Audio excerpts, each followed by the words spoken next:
the tall buildings, the cars, oil, gas, things of that nature. Everything is in divine oneness. You know, every person you came in contact with, every person that you've passed along your journey, every person that you passed along your way, you guys have had some form of connection, whether you believe it or not. And it can only have been for that amount of time.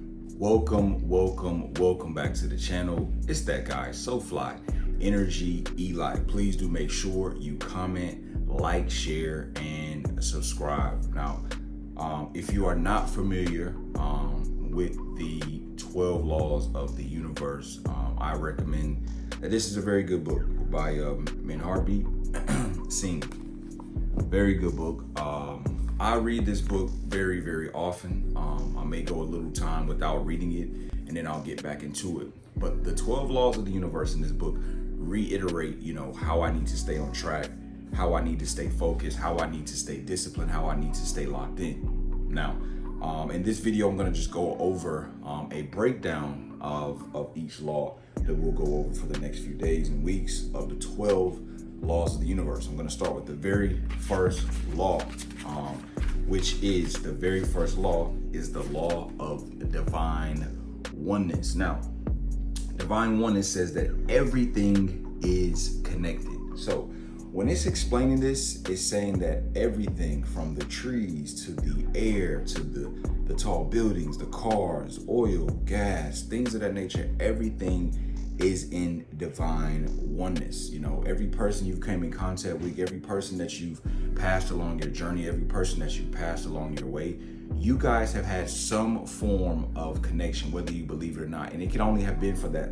amount of time. The connection could have been your cousins knew this person, your brother, sister, mother knew this person, so you're connected in this way. And when you learn and understand that everything in some form or fashion is connected to a degree, then you can understand yourself better. Listen, this series I want to go over of this book, The 12 Laws of the Universe, which I do recommend, fellas, that you add this to your archive. If you don't read, I advise you wholeheartedly to start reading. You have to go inward to pull out whatever's not there and bring out and uplift whatever you're trying to maintain and, you know, and bring to fulfillment. So I highly advise that you get this book. You know, it's a very good tool, and it's a very good understanding of this book, of life, I should say. You know, so like I said, it's explaining that law 1 says that, you know, the law of divine oneness, everything is connected. We are all connected in some form or fashion, everything that you do. So everything that you do, every action that you think that you've done on your own is all still connected in some way. I chose to do this video today. It's still connected by an action that was already precursed to take, you know, however long ago it was. So you have to understand that, fellas.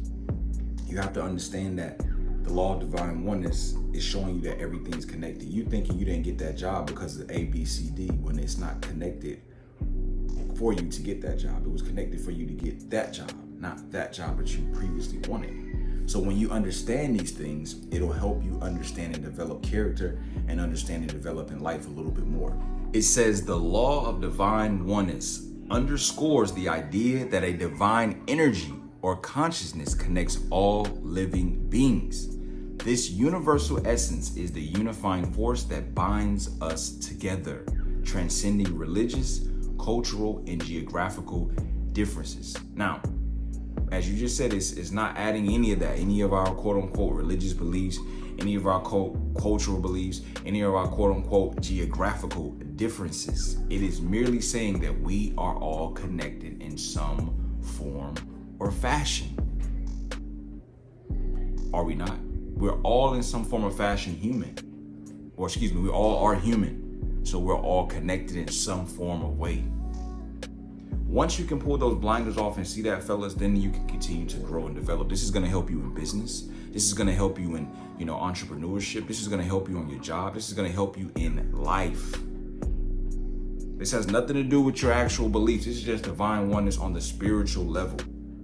The things that we cannot see. And as I stated, when you understand that, you will continue to flourish. You will continue to grow.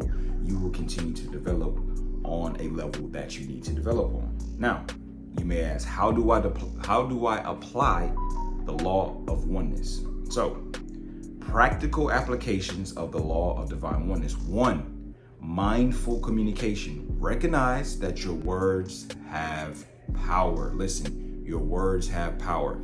I say every single day on my affirmations of what I want to do, 100% I know it's going to be, because I'm putting the action behind it, I'm putting the work in, and I'm saying it with wholehearted belief. I speak positivity. Scripture says life and death is in the power of the tongue.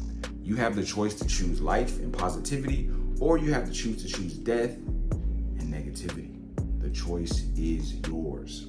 Number 2, compassionate action. You hear that? Compassionate, meaning you have to put full force and belief in whatever you're saying. Every action you take affects the world around you. If you go and rob a bank today, that's going to affect your family. That's going to affect your loved ones. That's going to affect, maybe you have a spouse. That's going to affect everybody around you. It's going to affect every single person around you by making those decisions. If you go today and say you want to be a scholar, if you go today and say you want to be, a motivational speaker or do something positive, it's going to affect your family and those around you in a positive way. So choose your actions wisely. Number 3, positive thinking. Your thoughts are energy. The thoughts that you are thinking right now, hey, I want to accomplish this. I want to get my CDLs. I want to get this certification. I want to become qualified as a personal trainer. Those thoughts breed energy. Before I got on my journey, I didn't realize this. Once I tapped into this, that's why I am where I am today. That's why I'm traveling the way I'm traveling. That's why I'm making deals the way I'm making deals. That's why opportunities are coming to me and I'm capitalizing off them, because of my thoughts. My thoughts are energy. So therefore my thoughts must be positive. And they contribute to the collective consciousness. So if I'm always thinking positive, if I'm always thinking, hey, I want to do better, I want to get better, I want to do this, I want to do that, I am going to put myself in a great position. And you can too, but you have to stay focused. And that's what the law of the divine oneness is merely saying. Everything's connected. We're all connected. And once you realize that, you can continue to elevate and take your life to another level.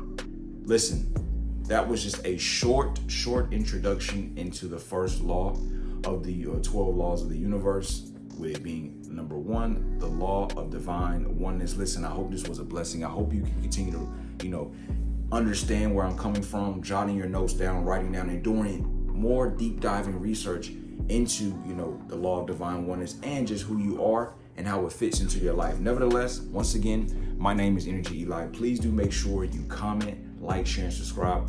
And I'm out.